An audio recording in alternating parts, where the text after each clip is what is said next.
La Santísima Trinidad por San Hilario de Poitiers, libro 9, párrafos 14 al 27.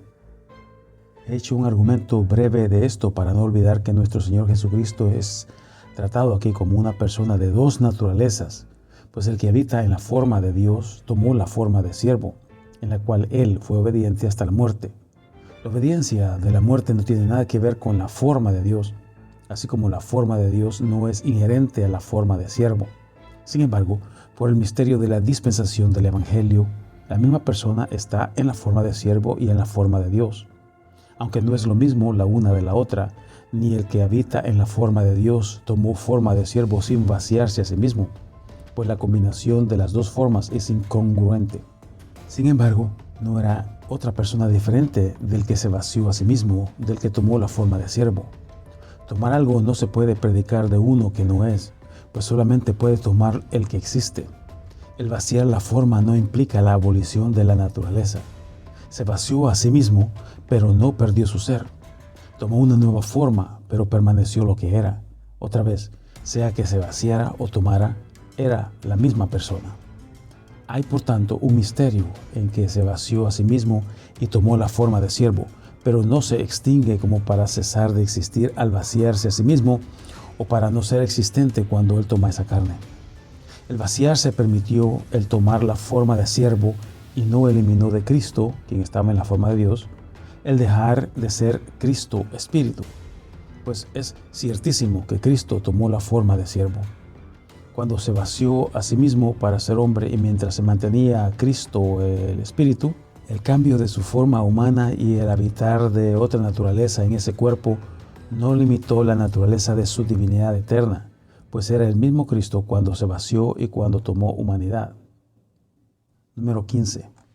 Explicación de la frase "no hay bueno, sino solo uno, Dios". Hemos expuesto la dispensación de los misterios por los cuales los herejes engañan a algunos de los ingenuos al atribuir debilidad a la divinidad, es decir, que Cristo dijo e hizo en su naturaleza asumida, y así atribuir a la forma de Dios lo que es propio de la naturaleza de siervo. Pasemos entonces a responder en detalle a sus declaraciones. Siempre es importante distinguir los dos tipos de declaraciones, ya que solamente la fe verdadera existe en la confesión de Jesucristo como palabra y carne, es decir, como Dios y hombre. Los herejes consideran necesario negar que nuestro Señor Jesucristo era divino cuando dice: ¿por qué me llamas bueno? Ninguno es bueno sino Dios. Marcos 10:8, Mateo 19:17, Lucas 18:19. Una respuesta satisfactoria debe estar en relación directa con el asunto que produjo la pregunta, pues solamente en este caso proveerá una respuesta correcta. Primero, debo preguntar a estos malos intérpretes: ¿crees que el Señor se resistió a ser llamado bueno? ¿Preferiría Él ser llamado malo, tal como parece haber significado con esas palabras? ¿Por qué me llamas bueno? No creo que haya algún tan mentecato como para atribuirle una confesión de maldad, cuando fue Él quien dijo: venid a mí todos los que estáis cargados y trabajados, y yo os haré descansar. Tomen mi yugo sobre ustedes y aprendan de mí, que soy manso y humilde de corazón, y hallarán descanso para sus almas, porque mi yugo es fácil y ligera mi carga. Mateo 11, 28 y 30. Él dice que es humilde y manso. ¿Creemos que se enojó porque fue llamado bueno? Las dos proposiciones son inconsistentes. El que da testimonio de su propia bondad no repudiaría el nombre de bueno. Claramente entonces, no se enojó por ser llamado bueno, y si no podemos creer que no se resistió al ser llamado bueno, debemos preguntar qué se dijo de él que no le gustó. Número 16. Veamos cómo los que preguntaban consideraban a Jesucristo. Aparte de llamarlo bueno, dice: Maestro bueno. ¿Qué cosa debo hacer? Mateo 19:16. Agregando al título de bueno el de Maestro. Si Cristo no reprende por ser llamado bueno, debe haber sido porque se le llamó Maestro bueno. Incluso la manera de su reproche muestra que fue la incredulidad del que preguntaba lo que él resistió, no el ser llamado maestro o bueno. Un joven que provee para sí mismo la observancia de la ley pero no conoce el fin de la ley, que es Cristo, y que para justificarse por las obras, sin percibir que Cristo vino a las ovejas perdidas de la casa de Israel, preguntó al Señor de la ley, el unigénito Dios, como si fuera un simple maestro de los preceptos comunes y de los escritos de la ley. Pero el Señor, aborreciendo esta actitud de incredulidad irreverente, al habérsele sido dirigido como un simple maestro de la ley, responde, ¿por qué me llamas bueno? Y para mostrar cómo debemos saber y llamarlo bueno, agrega, ninguno es bueno sino Dios, sin repudiar el título de bueno, por supuesto, si se le atribuye como verdadero Dios. Número 17. Como prueba de la incredulidad del joven, de cómo le dice maestro bueno, tratándolo como hombre, Jesucristo responde a su vanaglorioso cumplimiento de la ley. Una cosa te falta. Ve y vende lo que tienes y dásela a los pobres, y tendrás tesoros en el cielo, y ven, sígueme. No se priva en nada de la palabra bueno.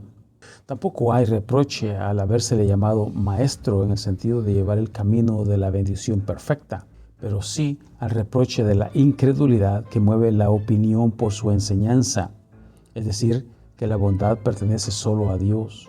Para decir que Él es bueno y Dios, ejercita la función de la bondad, abriendo los tesoros celestiales y ofreciéndose como guía para ellos. Todo tributo ofrecido para Él como hombre, Él repudia, pero no se depriva de lo que pertenece a Dios, pues al momento cuando confiesa que Dios es bueno, sus palabras y acciones son las del poder y bondad y la naturaleza de Dios mismo. Número 18. Él no se privó del título de bueno o declinó el oficio de maestro, sino que resistió la incredulidad que percibe en él simplemente cuerpo y carne. Esto se prueba por el cambio de lenguaje cuando los apóstoles lo confesaron su maestro. Ustedes me llaman maestro y señor, y dicen bien, porque lo soy. Juan 13:13. Y en otra ocasión dice, ustedes no sean llamados maestros, porque Cristo es el maestro de ustedes. Mateo 23:10. Acepta ser llamado maestro si los fieles lo dicen, pues son palabras de adoración. Pero rechaza el título de maestro bueno cuando no es reconocido como Señor y Cristo y pronuncia a Dios solamente ser bueno, pero sin desligarse de Dios. Pero se llama a sí mismo Señor y Cristo y guía hacia los tesoros celestiales. Número 19. El Señor siempre mantuvo esta definición de la fe de la Iglesia, la cual consiste en enseñar que hay un solo Dios, el Padre, pero sin separarse del misterio de la divinidad porque se declaró de la misma naturaleza por causa del nacimiento de Dios. No hay un segundo Dios, ni un Dios solitario. La naturaleza de la divinidad está en Él, y por tanto no puede ser Dios de diferente naturaleza. Su nacimiento requiere tener una perfecta filiación divina. No puede ser o estar separado de Dios ni fusionado con Dios. Por eso habla con palabras escogidas deliberadamente, y lo que reclama para el Padre significa, con lenguaje modesto, ser propio de sí mismo también. Mira el ejemplo del mandamiento que dice, creed en Dios y creed también en mí. Juan 14:1. Se identifica con Dios en honor. Dime, ¿cómo puede separarse de su naturaleza? Dice, creed también en mí. De igual manera como dice, creed en Dios. ¿No acaso las palabras en mí claramente revelan su naturaleza? Separa las dos naturalezas, pero debe separar las dos declaraciones de fe. Si es vida que creamos en Dios sin creer en Cristo, quita a Cristo sus títulos y cualidades de Dios. Pero si la vida perfecta es dada a los que creen en Dios, solamente cuando creen en Cristo, entonces mire al lector cuidadoso para que reflexione en el significado de las palabras creer en Dios, creer también en mí. Pues estas palabras, uniendo fe en Él con fe en Dios el Padre, unen su naturaleza con la de Dios. Él une primero toda la fe en Dios, pero luego agrega el mandamiento que debemos creer en Él también. Esto implica que Él es Dios, pues los que creen en Dios deben también creer en Él. Sin embargo, excluye la sugerencia de una unidad contraria a la religión, pues la exhortación nos prohíbe a pensar de Dios como alguien solitario. Número 20. En casi todos los discursos ofrece la explicación de este misterio, nunca separándose de la unidad divina. Cuando confiesa que Dios el Padre, nunca designándolo como un Dios solitario, se coloca en unidad con Él. Pero en ningún otro lado enseña más claramente el misterio de esa unidad respecto de su nacimiento, como cuando dice: el testimonio que tengo es mayor que el de Juan, porque las obras que el Padre me dio para hacer, las mismas obras dan testimonio de mí, que el Padre me ha enviado, y el Padre que me envió ha dado testimonio de mí.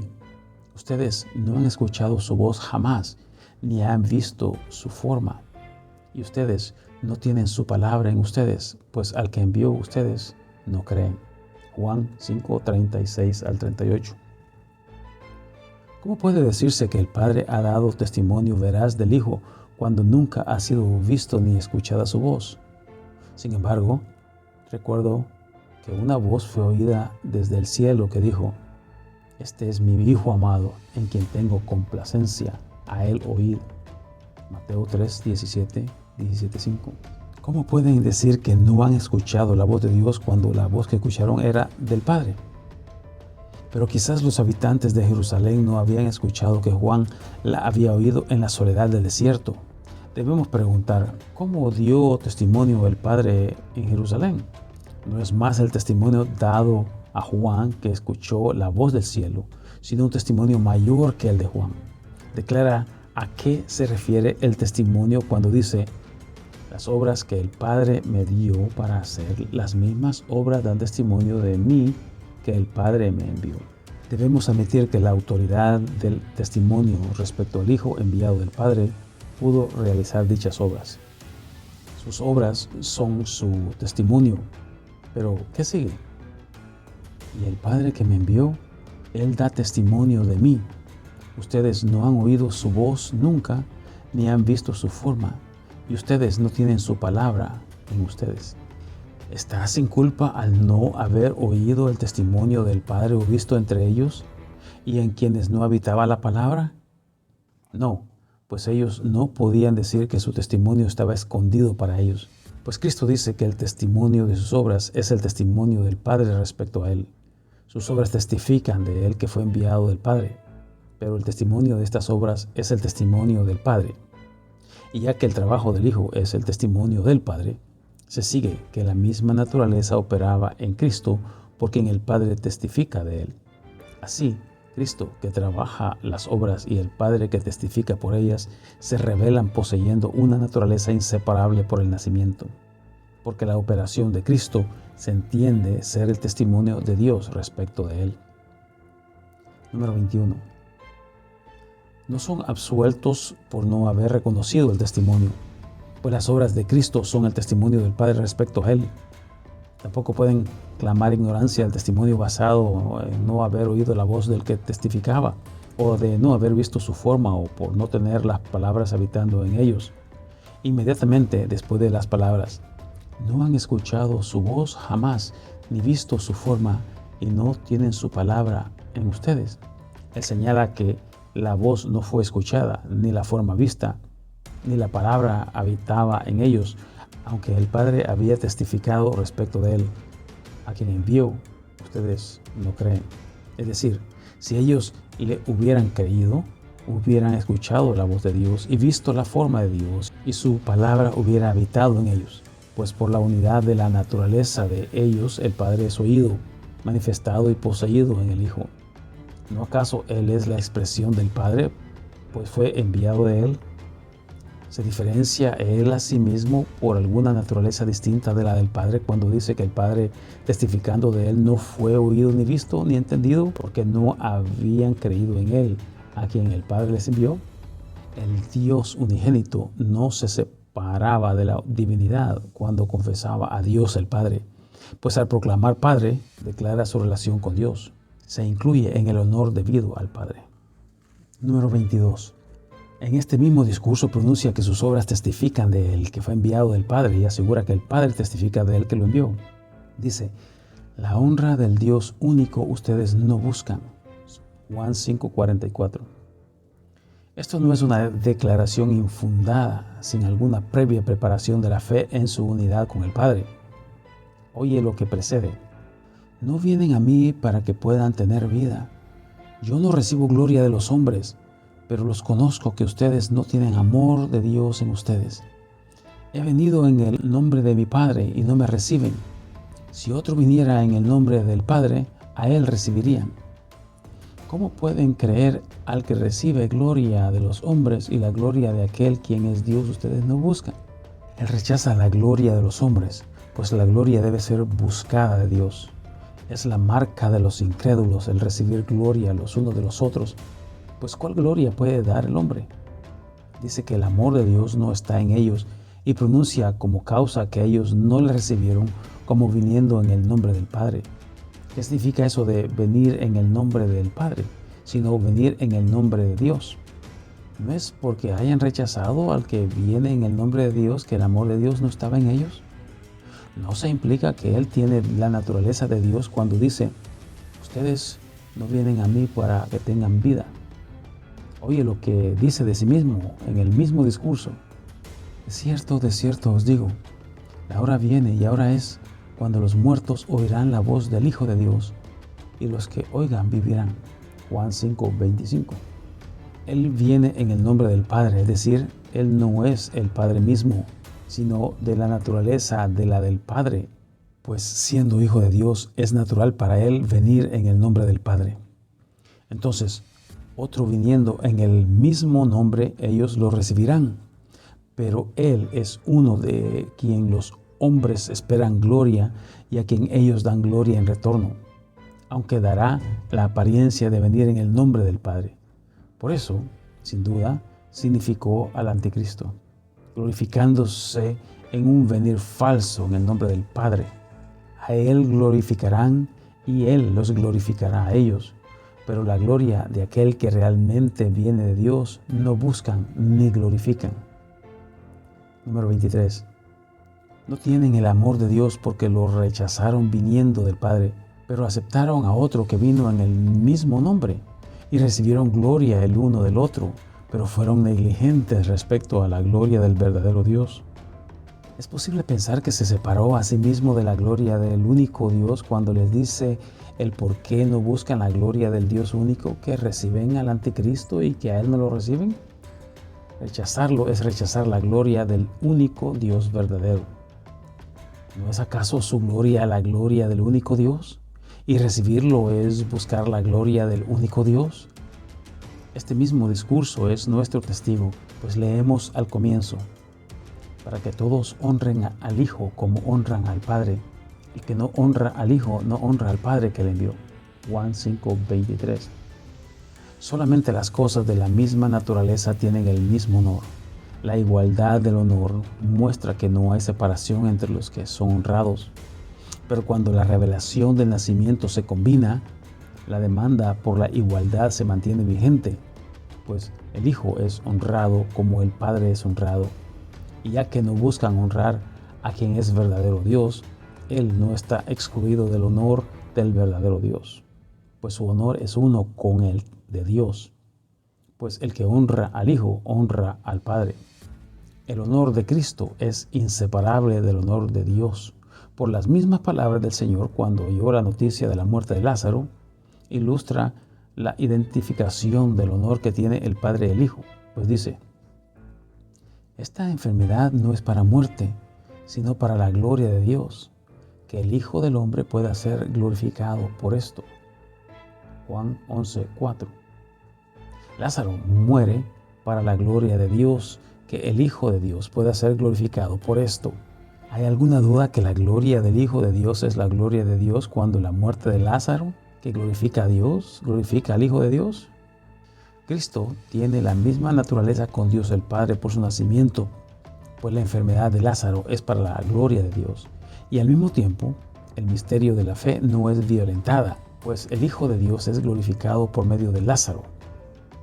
El Hijo de Dios es Dios, y al mismo tiempo se debe confesar Hijo de Dios, pues al glorificar a Dios por medio de Lázaro, el Hijo de Dios es glorificado. Número 24. Por el misterio de la naturaleza divina se nos prohíbe separar el nacimiento del Hijo viviente del Padre viviente. El Hijo de Dios no sufre cambio de naturaleza como para decir que la naturaleza del Padre no está en él. Aunque parezca no reclamar divinidad con la confesión de un solo Dios al decir hay un solo Dios, sin embargo, sin destruir la fe de un solo Dios, se coloca él mismo en la unidad de la naturaleza del Padre. Así, cuando el escriba pregunta acerca del principal mandamiento de la ley, respondió: Oye Israel, el Señor tu Dios es uno. Amarás al Señor tu Dios con toda tu alma y con toda tu mente y con todo tu espíritu y con todas tus fuerzas. Este es el primer mandamiento y el segundo es similar a este. Amarás a tu prójimo como a ti mismo. No hay otro mandamiento mayor que estos. Mateo 22, 36 al 40, Marcos 12, 29 al 31. Los herejes piensan que el Hijo se separa de la naturaleza y la adoración del único Dios cuando dice que el primer mandamiento es: Oye Israel, el Señor tu Dios es uno, y no se hace objeto de adoración en el segundo mandamiento, pues la ley nos pide amar a nuestros enemigos como amamos a Dios. Pero no pasamos por alto la respuesta del escriba. Verdaderamente has dicho que Dios es uno y que no hay otro sino Él, y amarlo con todo el corazón, las fuerzas y el alma, y amar a nuestro prójimo como a uno mismo, es mayor que todos los sacrificios y ofrendas. Marcos 12, 52, 33. La respuesta del escriba parece concordar con las palabras del Señor, pues también proclama el amor interno y profundo al Dios único, y profesa el amor al prójimo como el propio, y coloca el amor de Dios y el amor al prójimo sobre todas las ofrendas y sacrificios. Pero veamos qué dice después. Número 25. Y cuando Jesús vio que había respondido discretamente, le dijo: No estás lejos del reino de Dios. Marcos 12, 34. ¿Cuál es el significado de esa alabanza moderada? Cree en un Dios y ámalo con toda tu alma y con todas tus fuerzas y con todo tu corazón, y ama a tu prójimo como a ti mismo. Si esta es la fe que hace al hombre perfecto para el reino de Dios, ¿por qué el escriba no está adentro en lugar de no estás lejos? Es en otro sentido que concede el reino de los cielos a aquellos que visten al desnudo, dan pan al hambriento, dan agua al sediento y visitan a los enfermos y prisioneros. Pues dice: Venid, benditos de mi Padre, heredad el reino preparado para ustedes desde la fundación del mundo. Mateo 25, 34. O recompensa al pobre en espíritu cuando dice: Bienaventurados son los pobres de espíritu, pues ellos heredarán el reino de los cielos. Mateo 5:3, Lucas 6:20. Su heredad es perfecta, su posesión es completa, su ganancia es segura. ¿Significa que la confesión de este joven estaba corta comparada con la de aquellos? ¿Su idea de responsabilidad le provoca amor al prójimo al nivel de amarse a sí mismo? ¿Qué más necesitaba para lograr esa perfección de buena conducta? Ser caritativo ocasionalmente no es amor perfecto. El amor perfecto tiene completa toda la responsabilidad de la caridad, cuando un hombre no deja deudas a su prójimo, sino que le da tanto como para sí. Pero el escriba carecía de perfección porque no conocía el misterio que se había logrado. Recibió la alabanza del Señor por su profesión de fe. Escuchó la respuesta que no estaba lejos del reino, pero no estaba en posesión de esa esperanza bendita. La ruta que llevaba le era favorable, aunque en ignorancia. Puso el amor de Dios antes que todas las cosas y la caridad al nivel de sí mismo. Y cuando elevó el amor de Dios más alto que la caridad al prójimo, penetró la ley de las ofrendas y sacrificios. Eso no estaba lejos del misterio del Evangelio.